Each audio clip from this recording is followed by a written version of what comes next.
Assalamualaikum warahmatullahi wabarakatuh. Selamat datang di kelas peradaban perpustakaan UNHAS.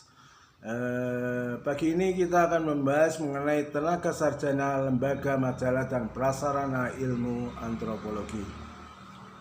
Kehidupan ilmiah adalah suatu cabang ilmu pengetahuan hidup apabila di dalam lapangannya tampak kegiatan-kegiatan penelitian untuk memecahkan berbagai macam masalah ilmiahnya. Kegiatan ini dilakukan oleh tenaga ahli dan sarjana yang telah dilatih dalam hal mengembangkan masalah-masalah dalam lapangan suatu cabang ilmiah dan dalam hal meneliti masalah-masalah tadi. Karena penelitian-penelitian itu biasanya banyak makan biaya, harus ada badan-badan yang mendorong dan menyokong kegiatan penelitian para ahli itu. Badan-badan ini seringkali adalah perguruan-perguruan tinggi yang di samping mempunyai tugas mengajarkan, juga harus berusaha mengembangkan berbagai macam cabang ilmiah yang ada di situ. Di samping perguruan-perguruan yang memang amat luas tugasnya, sehingga tidak dapat mengurus perkembangan dari tiap cabang ilmiah dengan seksama. Sering ada lembaga-lembaga yang khusus bagi tiap cabang khusus tadi.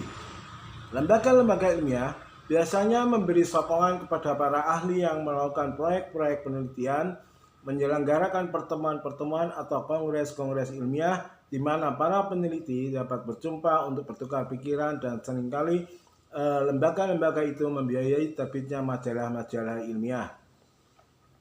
Kedua hal tersebut terakhir, yaitu kongres-kongres dan majalah-majalah ilmiah, sangat perlu untuk hidupnya suatu cabang ilmiah, karena disitulah para peneliti dapat mengumumkan hasil-hasil penelitiannya. Dengan demikian, para ahli lain dapat memeriksa kebenaran hasil-hasil itu atau dapat memakainya sebagai landasan untuk mengembangkan persoalan-persoalan dan penelitian-penelitian lebih lanjut. Ilmu antropologi adalah sebagai suatu cabang ilmiah yang hidup, juga mempunyai tokoh-tokoh sarjananya, lembaga-lembaganya, majalah-majalahnya, dan prasarana-prasarananya. Para tokoh sarjana antropologi dalam fase pertama dari perkembangannya sudah tentu belum ada, karena pada waktu itu belum ada ilmu antropologi. Di Eropa, para pengarang buku etnografi yang terdiri dari pelaut, penyiar agama Nasrani, dan pegawai pemerintah jajahan. Para pengarang etnografi kuno golongan Musafir adalah A. Bastian atau Aloysius Bastian, seorang dokter kapal berbangsa Jerman yang telah keliling ke berbagai benua pada permulaan abad ke-19. Di antara catatan-catatan perjalanannya mengenai berbagai daerah tertentu di Afrika Barat, India, Cina, Australia, Kepulauan Oseania, Meksiko, dan Amerika Latin. Ia pernah menulis 3 jilid etnografi mengenai kebudayaan suku bangsa di Indonesia. Para pengarang etnografi kuno dari golongan penyiar agama Nasrani sangat banyak jumlahnya. Cukup disebut seorang saja sebagai contoh, ialah John Franciscus Lafitau atau J.F. Lafitau, seorang pendeta agama Katolik bangsa Prancis yang pernah bekerja di daerah sungai Saint Lawrence, Amerika Utara dan Kanada Timur. Sebagai penyiar agama dan yang telah menulis sebuah etnografi yang klasik tahun 1724 tentang kebudayaan suku-suku bangsa Indian yang hidup di daerah sungai tersebut. Seorang pengarang etnografi kuno dari golongan ahli eksplorasi adalah N.N. Mikluko Maklay, seorang bangsa Rusia yang banyak mengembara di daerah Oseania di Lautan Teduh dan yang pernah mengunjungi Papua Nugini dan Irian Jaya. Para pengarang etnografi kuno yang paling banyak jumlahnya berasal dari antara para pegawai pemerintah jajahan. Seorang tokoh yang perlu disebut khusus sebagai contoh adalah T.S. Raffles yang pernah menjabat sebagai Letnan Gubernur Jenderal di Indonesia antara tahun 1811 dan 1815 ketika Inggris merebut Indonesia dari negara Belanda dalam masa Perang Napoleon di Eropa. Kecuali sebagai kepala pemerintah jajahan, Raffles juga menaruh banyak perhatian terhadap penduduk Indonesia serta kebudayaannya dan menulis 2 jilid etnografi tentang kebudayaan Jawa yang terbit dalam tahun 1817. Para tokoh sarjana antropologi dari fase kedua merupakan tokoh-tokoh pendekar ilmu antropologi. Seperti apa yang telah disebut di atas, hampir semua tokoh itu terpengaruh oleh teori evolusi dan khususnya teori evolusi masyarakat yang pada pertengahan abad ke-19 memang amat menguasai cara berpikir dunia ilmiah di Eropa dan Amerika. Sebagai contoh dapat disebut di sini adalah L.H.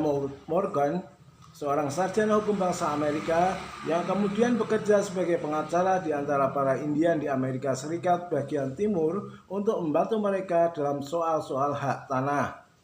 Ia kemudian menjadi tertarik akan adat istiadat dan kebudayaan suku-suku bangsa Indian itu dan menulis berbagai buku etnografi. Tetapi juga sebuah karangan teoretikal berjudul Ancient Society tahun 1877 mengenai evolusi masyarakat manusia berdasarkan data mengenai susunan masyarakat yang dikumpulkannya di daerah suku-suku bangsa Indian tersebut. Dibandingkan dengan susunan masyarakat berpuluh-puluh suku bangsa lain di dunia, teori mengenai tingkat-tingkat evolusi masyarakat manusia kemudian sangat mempengaruhi teori Karl Marx mengenai evolusi masyarakat dan tingkat-tingkat perkembangan susunan ekonomi dan sistem kelas sosial dalam masyarakat manusia. Ada juga sarjana-sarjana antropologi waktu itu yang kurang terpengaruh oleh teori evolusi masyarakat, tetapi mereka lebih tertarik akan masalah sejarah asal mula penyebaran kebudayaan suku-suku bangsa di seluruh muka bumi dari satu benua ke benua yang lain. Sebagai contoh dari tokoh sarjana antropologi dari aliran itu dapat disebut misalnya P.W. Smith, seorang sarjana antropologi berbangsa Austria. Para tokoh sarjana antropologi dalam fase perkembangannya yang ketiga berasal terutama dari negara-negara yang mempunyai tanah jajan yang luas. Karena seperti apa yang telah juga disebut pada hal tersebut di atas, ilmu antropologi dalam fase perkembangannya itu mendapat fungsi yang sangat praktis.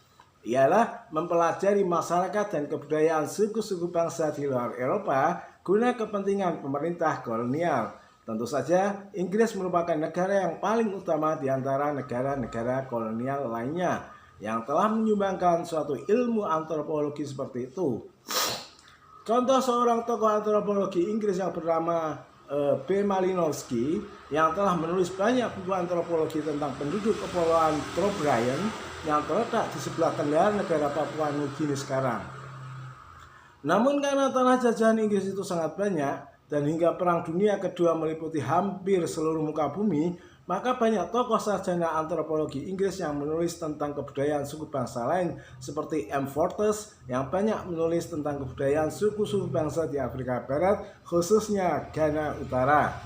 Para tokoh sarjana antropologi dalam fase perkembangannya yang keempat pada mulanya berasal dari Amerika Serikat. Dalam hubungan itu, F. Boas tahun 1858 hingga 1942 yang mula-mula adalah seorang ahli geografi berbangsa Jerman, kemudian menjadi warga negara Amerika yang dapat kita anggap sebagai tokoh pendekar antropologi baru yang kemudian bercabang menjadi ilmu tentang makhluk manusia pada umumnya dengan mempelajari aneka warna bentuk fisiknya, masyarakat, serta kebudayaannya. Seorang tokoh lain yang juga penting dalam proses perkembangan ilmu antropologi dalam fase keempatnya adalah A.L. Kroeber. Adalah seorang tokoh pendekar dalam antropologi psikologi atau etnopsikologi. Dan yang kedua adalah sarjana antropologi wanita adalah Ruth Benedict dan Margaret Mead dan juga R. Linton. Adapun ilmu antropologi terapan seperti apa yang telah tersebut, pertama-tama dimulai dengan penggunaan metode-metode antropologi dalam hal menganalisa proses-proses ekonomi di tingkat masyarakat pedesaan. Dan di dalam hal itu, tokoh pendekarnya adalah seorang sarjana antropologi Inggris yaitu R. Firth yang mempunyai pengalaman penelitian banyak di Polinesia, khususnya Kepulauan Tikopea dan Malaysia. Cabang-cabang ilmu antropologi terapan lain yang menyusul kemudian juga mempunyai tokoh-tokohnya yang sudah disebut nama-namanya pada daftar karangan-karangan di belakang bab ini. Kemudian perlu juga disebut seorang tokoh pendekar ilmu antropologi yang telah mengembangkan teori-teori antropologi sinkronik yang kemudian menjadi sub-ilmu antropologi sosial. Pada fase ketiga, dalam sejarah perkembangannya, tokoh sarjana itu adalah A.R. Radcliffe Brown dari negara Inggris. Mula-mula ia mencela cara bekerja para sarjana antropologi dari zaman fase perkembangan yang kedua. Tetapi hanya para sarjana-sarjana antropologi yang pelajari kebudayaan dari bermacam-macam suku bangsa di muka bumi hanya untuk mencapai pengertian tentang sejarah asal mula dan penyebaran dari kebudayaan-kebudayaan tersebut di muka bumi. Walaupun ia tidak menyangkal bahwa usaha itu ada gunanya juga, misalnya untuk permuseuman, namun ia sendiri berambisi untuk mengembangkan suatu ilmu antropologi baru dengan tujuan lain yang lebih berguna, yaitu mempelajari kebudayaan dari sebanyak mungkin suku bangsa di dunia secara komparatif guna menemukan azas-azas atau madhab-madhab dari kebudayaan serta kaidah-kaidah asasi yang mengatur kehidupan masyarakat manusia. Untuk membedakan ilmu baru yang sedang dikembangkannya itu dengan ilmu antropologi yang lain, untuk pertama kali dipakainya sebutan antropologi sosial. Demikian perkuliahan saya pagi ini mengenai tokoh-tokoh sarjana dan lembaga majalah dan prasarana ilmu antropologi. Sekian, terima kasih. Wassalamualaikum warahmatullahi wabarakatuh. Selamat datang buat semuanya di kelas peradaban perpustakaan Unhas.